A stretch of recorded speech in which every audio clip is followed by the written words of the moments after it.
Hello बच्चों, last class में हमने meta and pyro oxy acid start किया था, जिसमें से मेटा हमने कंप्लीट कर लिया था। मेटा ऑक्सी एसिड का क्या मीनिंग है, या इसको हम डिराइव्ड कैसे करेंगे? किसी भी ऑक्सी एसिड के वन मॉलिक्यूल में से अगर वन H2O को हम रिमूव कर दें तो जो आपके पास ऑक्सी एसिड आएगा उसमें मेटा प्रीफिक्स यूज में लेना है नेम में। क्लियर? यहां पर फॉर एग्जांपल H3PO4 क्या नेम है इसका? Phosphoric acid.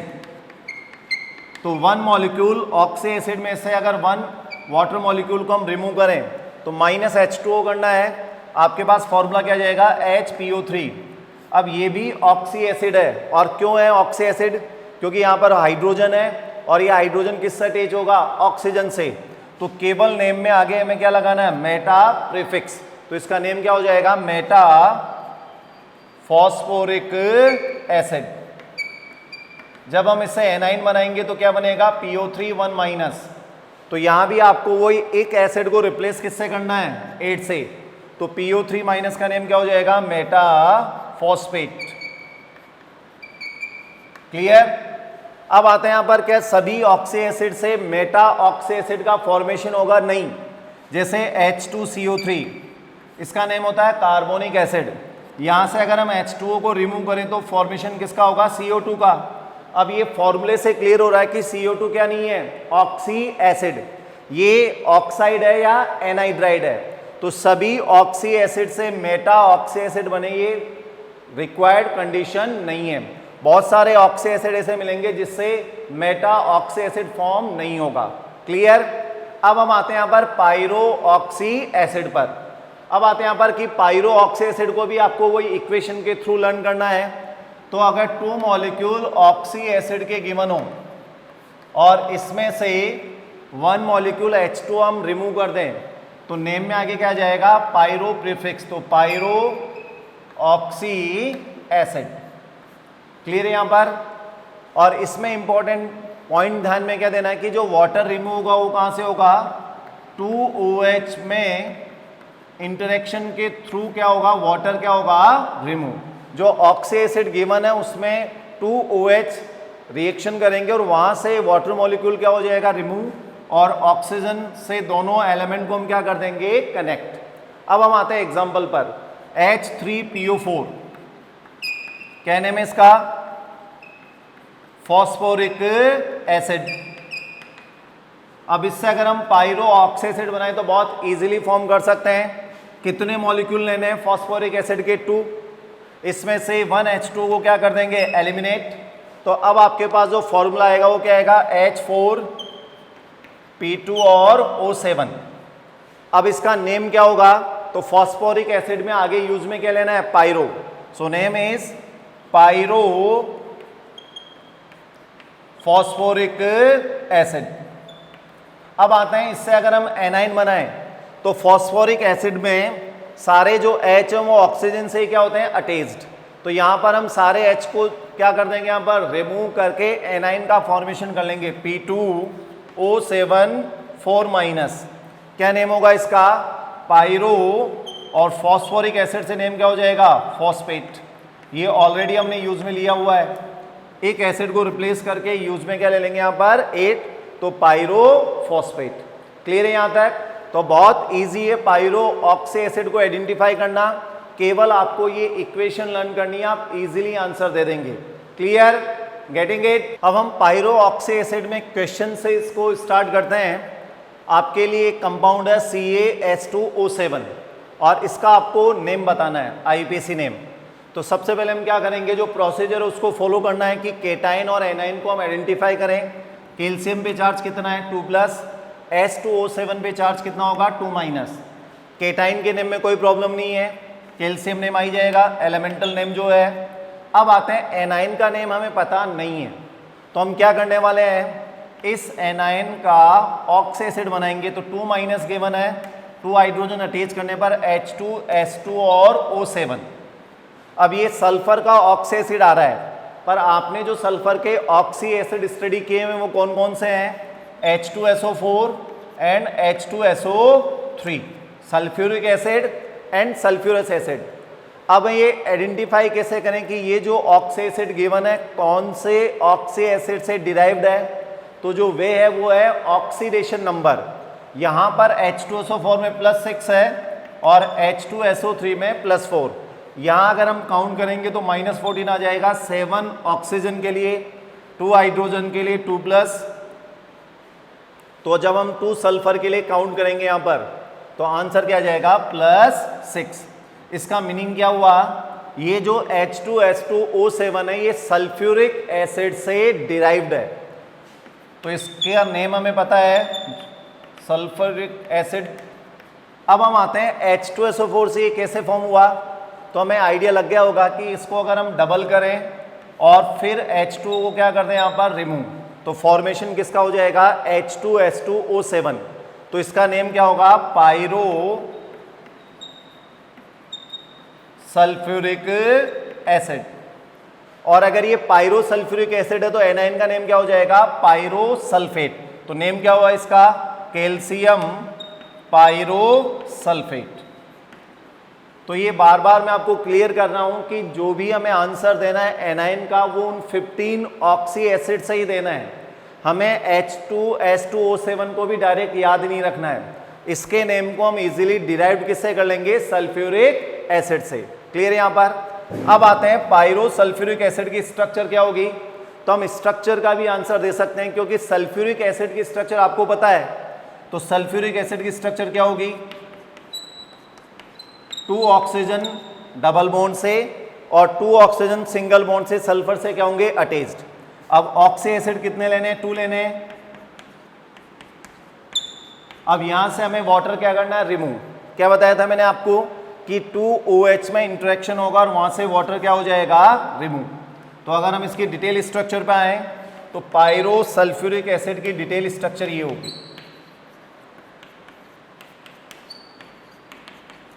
क्लियर यहां पर।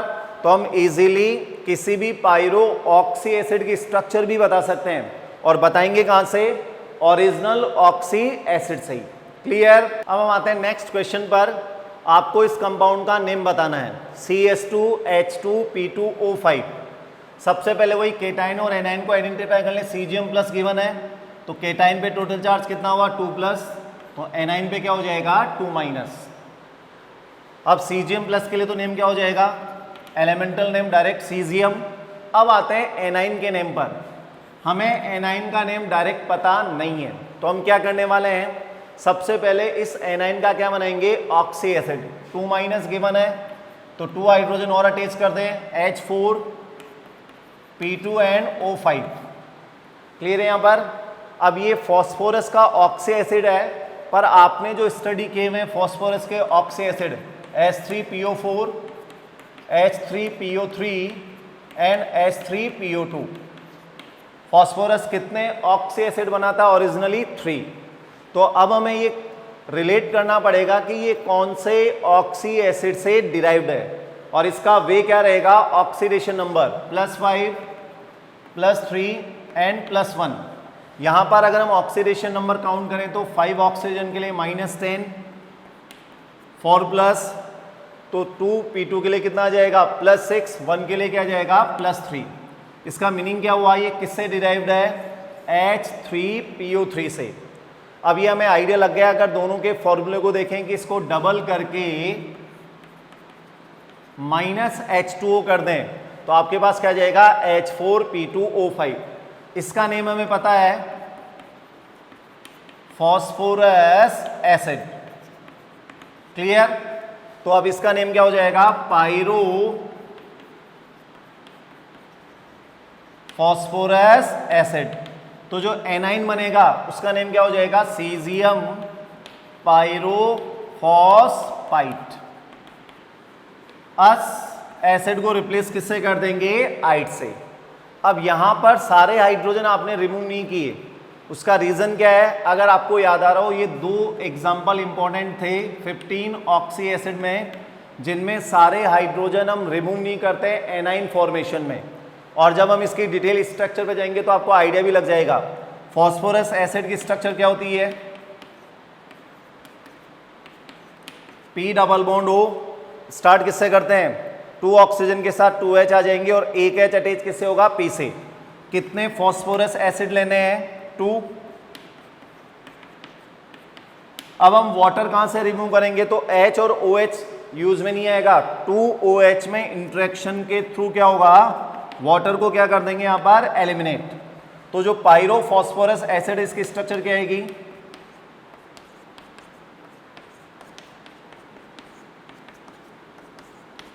तो अब ये इस स्ट्रक्चर से क्लियर हो रहा है कि टोटल हाइड्रोजन कितने हैं, 4 हैं। टोटल हाइड्रोजन 4 है, पर जब एनाइन फॉर्म होगा तो केवल 2H ही रिमूव होंगे जो ऑक्सीजन से अटैच्ड है। जो हाइड्रोजन P से या फॉस्फोरस से अटैच्ड होंगे वो एसिडिक नहीं है, इसलिए वो रिटेन रहेंगे किसमें, एनाइन में। क्लियर यहाँ पर। तो इन 2 ऑक्सी एसिड को हमें अलग से याद रखना है कि यहाँ पर सारे हाइड्रोजन हम रिमूव नहीं करते हैं एनाइन फॉर्मेशन में जितने फॉर्मूले में दिए हुए हैं। क्लियर यहाँ पर। तो इस क्वेश्चन का आंसर क्या आया, सीजियम पायरोफॉस्फाइट। क्लियर। अब हम आते हैं नेक्स्ट एग्जांपल पर, ZnH2O5। इसका हमें नेम बताना है। तो सबसे पहले वही केटाइन और एनाइन को आइडेंटिफाई करते हैं, Zn2+ एंड S2O5 2-। Zn2+ के लिए क्या नेम आ जाएगा, जिंक। अब हमें एनाइन का नेम फाइंड आउट करना है, तो वही प्रोसीजर है। सबसे पहले ऑक्सी एसिड बनाए, H2S2O5। अब ये सल्फर का ऑक्सी एसिड है, पर आपने जो सल्फर के ऑक्सी एसिड स्टडी किए हैं वो है H2SO4 and H2SO3, sulphuric acid and sulphurous acid. अब आते हैं यहाँ पर ये किससे डिराइव्ड होगा, तो ऑक्सीडेशन नंबर अगर हम चेक करें +6 और यहाँ पर है +4, -10, यहाँ जाएगा +2, तो ये +8, तो 1 सल्फर पे कितना आ जाएगा, +4। दैट मीन्स ये H2SO3 से डिराइव्ड है। तो इसको अगर हम डबल करके H2O को रिमूव कर दें, H2SO3 का नेम क्या है, सल्फ्यूरस एसिड। तो H2S2O5 का नेम क्या हो जाएगा, पायरो सल्फ्यूरस एसिड। तो एनाइन का क्या नेम होगा, जिंक पायरो सल्फाइट। एस एसिड को रिप्लेस किससे कर देंगे, आइड से। क्लियर यहां पर। तो सेम प्रोसीजर जो आपको बार बार फॉलो करना है, हम इजीली एनाइन का नेम डिराइव कर सकते हैं। अब आता है नेक्स्ट एग्जांपल पर, HNO3। क्या नेम है इसका, नाइट्रिक एसिड।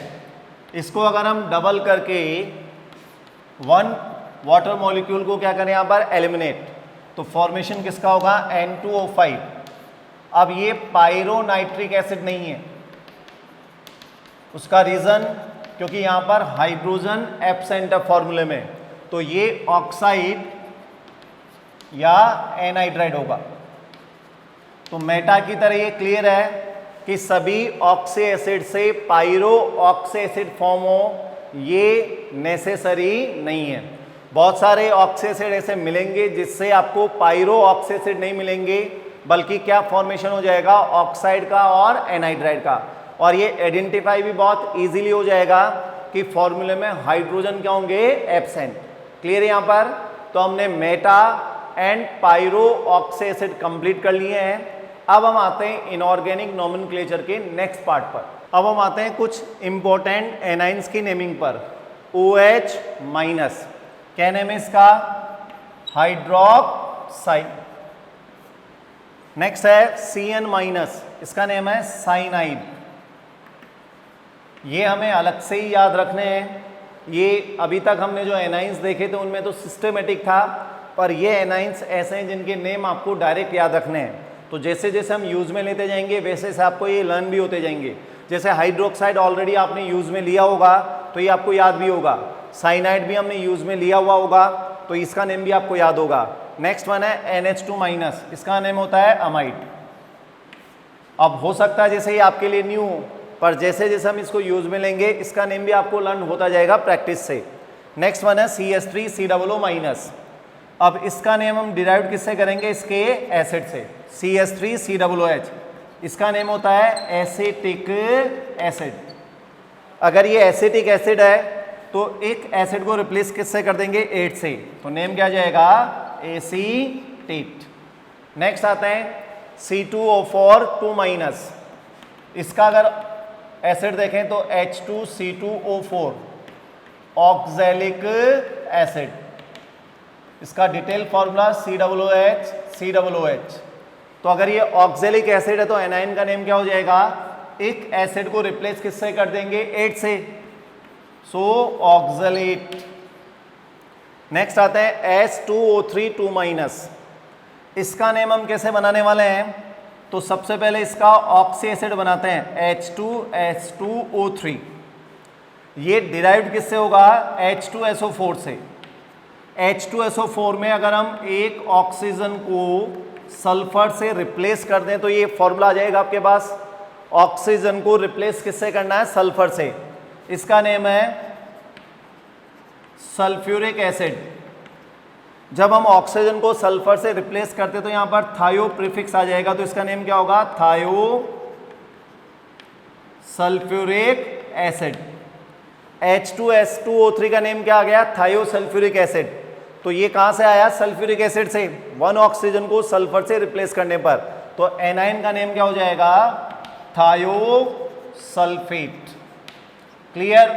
तो थायोसल्फेट अगर डायरेक्ट याद नहीं हो तो इसके नेम को हम सल्फ्यूरिक एसिड से डिराइव्ड कर सकते हैं।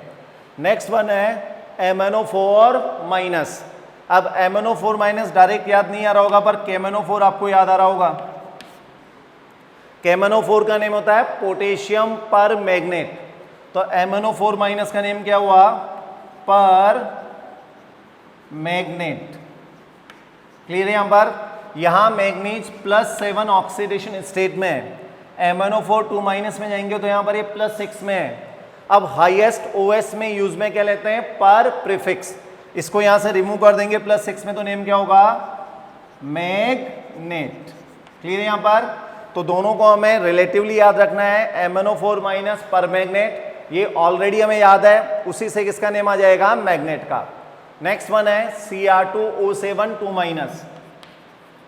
अब आपको ये कंपाउंड नेम याद आ जाएगा K2Cr2O7। ये है पोटेशियम डाइक्रोमेट। तो Cr2O7 2- का नेम क्या हो जाएगा? डाइक्रोमेट। नेक्स्ट आते हैं CrO4 2-। यहां पर डाई रिमूव कर देंगे तो नेम क्या हो जाएगा? क्रोमेट। नेक्स्ट आते हैं AlO2 1-। इसका नेम है मेटा एल्यूमिनेट। नेक्स्ट वन है ZnO2 2-। इसका नेम है जिंकेट। अब कॉन्सेप्ट समझो, जिंकेट नेम आपको क्या सजेस्ट कर रहा है कि जिंक किसका पार्ट है? एनाइन का, क्योंकि ये कंप्लीट एनाइन है। अब इसका मीनिंग ये नहीं है पर कि जिंक पे +- चार्ज आ गया है। जिंक यहाँ पर +2 में ही है। मेटल है तो मेटल पे जनरली चार्ज जो आएगा वो +2 आएगा। क्लियर? यहाँ पर जिंकेट नेम क्या सजेस्ट कर रहा है कि जिंक किसका पार्ट है? एनाइन का। चार्ज उस पर +2 ही रहेगा पर ये किसका पार्ट हो गया है? एनाइन का। Next one SnO3 2-। इसका नेम होता है स्टेनेट। और SnO2 2- स्टेनाइट। अब ये 8 और 8 किस बेसिस पे गिवन है? यहां पर +4 और यहां पर +2। स्टार्ट। तो +4 में हायर ऑक्सीडेशन स्टेट की वजह से क्या आ गया? 8 और लोअर OH में क्या आ गया है? 8। तो हायर के लिए 8 और लोअर के लिए 8, इसलिए इसका नेम तो हो गया स्टेनेट और SnO2 2- का स्टेनाइट। टिन और लेड सेम फैमिली में है तो इनके नेम भी उसी बेसिस पे जाएंगे। प्लम्बेट, हायर OS में 8 और इसका name plum white, lower OS में 8। क्लियर? यहां पर तो ये कुछ एनाइंस के नेम है जो इंपॉर्टेंट है, पर ऐसा नहीं कि आपको डायरेक्टली इनको रटना है। जैसे जैसे आगे ये यूज में आते जाएंगे आपको ये अपने आप ऑटोमेटिकली लर्न होते जाएंगे। क्लियर? अब हम आते हैं यहाँ पर नॉमेनक्लेचर के लास्ट पार्ट पर, naming of some metal cation containing more than 1 oxidation state और valency. For example Fe3+ and Fe2+, दोनों आयरन है पर वैलेंसी यहाँ पर +3 है और यहाँ पर +2। तो +3 में नेम होगा फेरिक और +2 में नेम क्या होगा? फेरस। तो हायर OS में एक सफिक्स एंड लोअर OS में अ सफिक्स। इसका एक और नेम दे सकते हैं कि अगर हमें आयरन से नेम देना हो तो आयरन के साथ क्या यूज में लेंगे, ऑक्सीडेशन स्टेट रोमन नंबर्स में। यहां पर आयरन थर्ड और यहां नेम क्या जाएगा, आयरन सेकेंड। क्लियर। यहां पर ओनली आयरन से नहीं दे सकते, उसका रीजन क्या है, फिर हमें आइडेंटिफाई नहीं होगा कि सेकेंड है या थर्ड है। फेरस और फेरिक तो आपको क्लियर कर देंगे। फेरिक अगर नेम आ रहा है दैट मीन्स Fe3+ है, फेरस गिवन है दैट मीन्स Fe2+ गिवन है। पर अगर हम आयरन से नेम रिटर्न कर रहे हैं तो फिर हम साथ में क्या ऐड करेंगे, ऑक्सीडेशन स्टेट। नेक्स्ट आते हैं कॉपर 2+, क्यूप्रिक एंड कॉपर +1 के लिए क्यूप्रस। इसका एक और नेम दे सकते हैं कॉपर सेकेंड और यहां पर कॉपर फर्स्ट। पर ज्यादातर कंपाउंड्स कॉपर के +2 में होते हैं, तो अगर ओनली कॉपर भी गिवन है तो इसका मीनिंग किससे होगा, सेकेंड ऑक्सीडेशन स्टेट से। इसके अलावा कॉपर प्लस आपको जनरली इस फॉर्म में मिलेगा, डाइमर फॉर्म में। नेचर में कॉपर जो +1 है वो डाइमर फॉर्म में एग्जिस्ट करता है, तो जब फॉर्मूले आएंगे तो क्या रिटर्न होगा, CO2 2+। तो अगर हम एक कॉपर पे देखें तो वही चार्ज कितना आ जाएगा, कॉपर प्लस। तो इससे कंफ्यूज मत होना, कॉपर +1 नेचर में डाइमर फॉर्म में क्या करता है, एग्जिस्ट। नेक्स्ट आता है Hg2+, मर्क्यूरिक और मर्करी सेकेंड। और Hg+1 के लिए मर्क्यूरस और मर्करी फर्स्ट। Hg+ भी नेचर में कॉपर प्लस की तरह डाइमर फॉर्म में क्या करता है, एग्जिस्ट। तो इसका फॉर्मूला क्या हो जाएगा डाइमर फॉर्म में, Hg2 2+। Pb4+, इसका नेम होगा प्लम्बिक और एलिमेंट से नेम दे तो लेड फोर्थ। Pb2+ के लिए प्लम्बस लोअर OS में असफिक्स और लेड सेकेंड। नेक्स्ट आते हैं Sn4+, स्टेनिक एक सफिक्स और टिन फोर्थ। Sn+2 के लिए लोअर ऑक्सीडेशन स्टेट है स्टेनस और टिन सेकेंड। तो इन एग्जाम्पल से क्लियर है कि जिन मेटल्स या एलिमेंट्स के मोर देन 1 OS होती है तो हायर OS में एक सफिक्स एंड लोअर OS में असफिक्स हम यूज में लेते हैं नेम को डिफरेंशिएट करने के लिए। क्लियर। तो ये IUPAC नॉमेनक्लेचर के रूल्स कंप्लीट हो गए हैं। अब हम आते हैं यहाँ पर क्वेश्चंस पे कि अब हम क्वेश्चन कैसे सॉल्व करने वाले हैं। ओके, अब हम आते हैं क्वेश्चंस पे। Give names of followings. First one है K2S2O3। तो प्रोसीजर वही है, केटाइन और एनाइन को आइडेंटिफाई करें, K+ एंड S2O3 2-। K+ के लिए नेम क्या जाएगा, पोटेशियम। अब आते हैं S2O3 2- का नेम। डायरेक्ट अगर याद नहीं आ रहा तो इसका हम क्या बनाएं, ऑक्सी एसिड H2S2O3। अब ये सल्फर का जो ओरिजिनल ऑक्सी एसिड है उससे मैच नहीं हो रहा है क्योंकि आपके पास 2 ऑक्सी एसिड है H2SO4 एंड H2SO3। तो अगर H2SO4 में एक ऑक्सीजन को सल्फर से रिप्लेस कर दे तो आपके पास क्या जाएगा, H2S2O3। इसका नेम क्या होगा, सल्फ्यूरिक एसिड में आगे यूज में क्या ले लेंगे, थायो। तो H2S2O3 का नेम क्या हुआ, थायो सल्फ्यूरिक एसिड। अगर ये थायो सल्फ्यूरिक एसिड है तो इसका नेम थायोसल्फेट। तो पोटेशियम थायोसल्फेट। क्लियर। तो कई बार अगर डायरेक्ट नेम याद नहीं आ रहे हों और ज्यादातर एनाइन के केस में फिर हम यही करने वाले हैं कि जो ओरिजिनल ऑक्सी एसिड है वहां से नेम को क्या करेंगे, डिराइव्ड। नेक्स्ट एग्जांपल है NaNH2, Na+ and NH2-। Na+ के लिए नेम सोडियम और NH2- का नेम होता है अमाइड। तो सोडियम अमाइड, इसको शॉर्ट में सोडामाइड भी बोलते हैं। एक साथ क्लब करने पर नेम क्या हो जाएगा, सोडामाइड। तो यहां आप जैसे NH2- को आपको डायरेक्ट याद रखना पड़ेगा कि NH2- का नेम क्या होता है, अमाइड। नेक्स्ट पे आते हैं CH3COONA। यहां एक डाउट आ सकता है कि पहले केटाइन आना चाहिए और बाद में एनाइन। तो फॉर्मूले में कई बार आपको ये रूल फॉलो होता हुआ नहीं मिलेगा। यहां रीजन क्या है, माइनस के क्लोज में प्लस को रिटर्न करने के लिए हम प्लस को बाद में रिटर्न करते हैं। तो कन्वेंशुअली ये फॉर्मूला ऐसे ही रिटर्न होता है। तो ये उस रूल को फॉलो नहीं करता कि पहले केटाइन आए फॉर्मूला में और बाद में एनाइन। पर नेमिंग में ये रूल फॉलो होगा और बेसिकली हम नेमिंग को ही स्टडी कर रहे हैं। तो Na+ के लिए क्या जाएगा, सोडियम। CH3COO माइनस का नेम क्या होगा, अगर H अटैच कर दें CH3COOH, इसका नेम है एसिटिक एसिड, तो सोडियम एसीटेट।